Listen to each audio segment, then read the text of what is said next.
Harish Rao America పర్యటనలో మాట్లాడుతూ BRS ప్రభుత్వం అధికారంలోకి వస్తే ఫ్యూచర్ సిటీని రద్దు చేసి ఫార్మా సిటీని పునరుద్దరిస్తామని స్పష్టం చేశారు. కాంగ్రెస్ ప్రభుత్వం రియల్ ఎస్టేట్ వ్యాపారమే చేస్తోందని ఆరోపించారు. ఫార్మా సిటీ వల్ల లక్షలాది ఉద్యోగాలు వస్తాయని, ప్రస్తుత ప్రభుత్వ నిర్ణయాలు కోర్టులో నిలవని వ్యాఖ్యానించారు. రైతుల భూములు వెనక్కి ఇవ్వాలన్న చట్టాన్ని ప్రభుత్వం ఉల్లంఘిస్తోందని విమర్శించారు. బండి భగీరథ్ పై ఉన్న ఫోక్సో కేసులో సీఎం రేవంత్ రెడ్డి, కేంద్ర మంత్రి బండి సంజయ్ కుమ్మక్కై నిందితుడిని కాపాడుతున్నారని కేటీఆర్ ఆరోపించారు.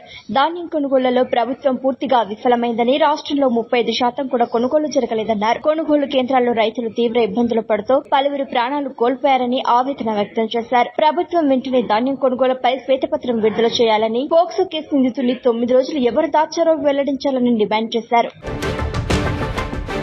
లోక్సభ నియోజకవర్గాల పునర్విభజనపై టీడీపీ నేత నారా లోకేష్ అనవసర గందరగోళాన్ని సృష్టిస్తున్నారని ఏపీ కాంగ్రెస్ అధ్యక్షురాలు వైఎస్ షర్మిల విమర్శించారు. జనాభా నియంత్రణలో విజయవంతమైన దక్షిణాది రాష్ట్రాలను రాజకీయంగా శిక్షించకూడదని కాంగ్రెస్ స్పష్టం చేసిందన్నారు. కేవలం లోక్సభ సీట్లు పెరగడం కాదు, దక్షిణాది రాష్ట్రాల రాజకీయ ప్రాతినిధ్యం, నిర్ణయాధికారం తగ్గకుండా చుట్టమే అసలు సవాలని తెలిపారు. బీజేపీ ప్రభుత్వం దీనిపై స్పష్టమైన రాజ్యాంగ హామీ ఇవ్వలేదని, వికేంద్రీకరణ వంటి ప్రత్యామ్నాయాలను పట్టించుకోలేదని ఆరోపించారు. దక్షిణాది ప్రయోజనాల కోసం పోరాడిన టీడీపీ ఇప్పుడు బీజేపీ వైఖరిని సమర్థించడం విచిత్రమని షర్మిల అన్నారు.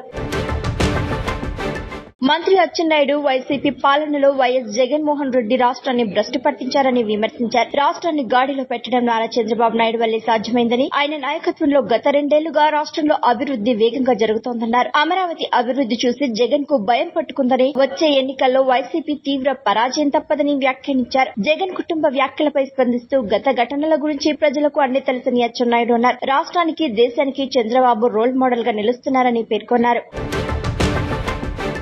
అగ్ర హీరో ప్రభాస్ ప్రస్తుతం స్పిరిట్, ఫౌజీ చిత్రాల షూటింగ్లతో బిజీగా ఉన్నారు. ఎండలను కూడా లెక్క చేయకుండా 2 సినిమాల షూటింగ్లను సమాంతంగా పూర్తి చేస్తున్నట్లు సమాచారం. స్పిరిట్ లో నటిస్తున్న బాలీవుడ్ నటుడు వివేక్ ఒబెరాయ్ ప్రభాస్ వినయం, కష్టపడి పనిచేసే తత్వాన్ని ప్రశంసించారు. అంత పెద్ద స్టార్ అయినా గర్వం లేకుండా అందరితో కలిసిపోతారని, షూటింగ్ లొకేషన్ కు రుచికరమైన భోజనాన్ని తీసుకొస్తారని చెప్పారు. విభిన్న కథలతో తెరకెక్కుతున్న ఈ సినిమాల కోసం ప్రభాస్ తన లుక్స్ విషయంలో ప్రత్యేక జాగ్రత్తలు తీసుకుంటున్నారు.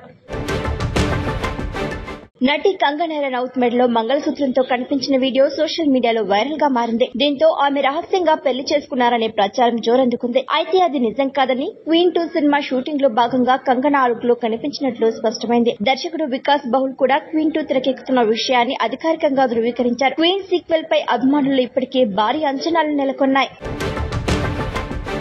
పశ్చిమ బెంగాల్ కు చెందిన జల్మురి వ్యాపారి విక్రమ్ నవోకు ప్రధాని నరేంద్ర మోదీ స్నాక్స్ రుచి చూసిన తర్వాత ఊహించని సమస్యలు ఎదురయ్యాయి. మోదీ తన దుకాణానికి వచ్చిన వీడియో వైరల్ కావడంతో విక్రమ్ దేశవ్యాప్తంగా గుర్తింపు పొందారు. అయితే అప్పటి నుంచి పాకిస్తాన్, బంగ్లాదేశ్ నుంచి హత్య బెదిరింపులు వస్తున్నాయని ఆయన ఆవేదన వ్యక్తం చేశారు. వీడియో కాల్స్, వాట్సాప్ సందేశాల ద్వారా బాంబులతో చంపేస్తామని బెదిరిస్తున్నారని తెలిపారు. పోలీసులు కేసు నమోదు చేసి విక్రమ్ సావుకు భద్రత కల్పించి దర్యాప్తును కొనసాగిస్తున్నారు. భారత్ లో వైరల్ అయిన కాక్రోచ్ జనతా పార్టీ ట్రెండ్ ఇప్పుడు పాకిస్తాన్ కు చేరింది. అక్కడ cockroach Awami party, cockroach Awami league పేర్లతో సోషల్ మీడియాలో కొత్త గ్రూపులు వెలుగులోకొచ్చాయి. నిరుద్యోగ యువత తమ అసంతృప్తిని వ్యక్తం చేసేందుకు ఈ ట్రెండ్ ను వేదికగా మార్చుకుంటోంది. పీటీఐ, పీఎంఎల్ఎన్, పీపీపీ వంటి ప్రధాన పార్టీలకు ప్రత్యామ్నాయంగా ఈ గ్రూపులు ప్రచారం పొందుతున్నాయి. వ్యవస్థలు బొద్దింకలుగా చూసిన ప్రజల గొంతుకలమే మేము అంటూ మీమ్స్, పోస్టులతో ప్రభుత్వాలపై విమర్శలు చేస్తున్నారు పాకిస్తానీలు. ఇరాన్ తో పెరుగుతున్న ఉద్రిక్తతల మధ్య అమెరికా అధ్యక్షుడు డొనాల్డ్ ట్రంప్ కీలక వ్యాఖ్యలు చేశారు. తన కుమారుడు డొనాల్డ్ ట్రంప్ జూనియర్ వివాహానికి హాజరు కావడం కష్టమవచ్చని తెలిపారు. భద్రతా కారణాలు, అంతర్జాతీయ పరిస్థితుల నేపథ్యంలో ఈ నిర్ణయాన్ని తీసుకున్నారు. డొనాల్డ్ ట్రంప్ జూనియర్ ఈ వారాంతంలో బహమాస్ లో బెట్టినా అండరెన్స్ తో వివాహం చేసుకోనున్నారు. సన్నిహితుల సమక్షంలో ఈ వివాహ వేడుక జరుగుతోందని సమాచారం.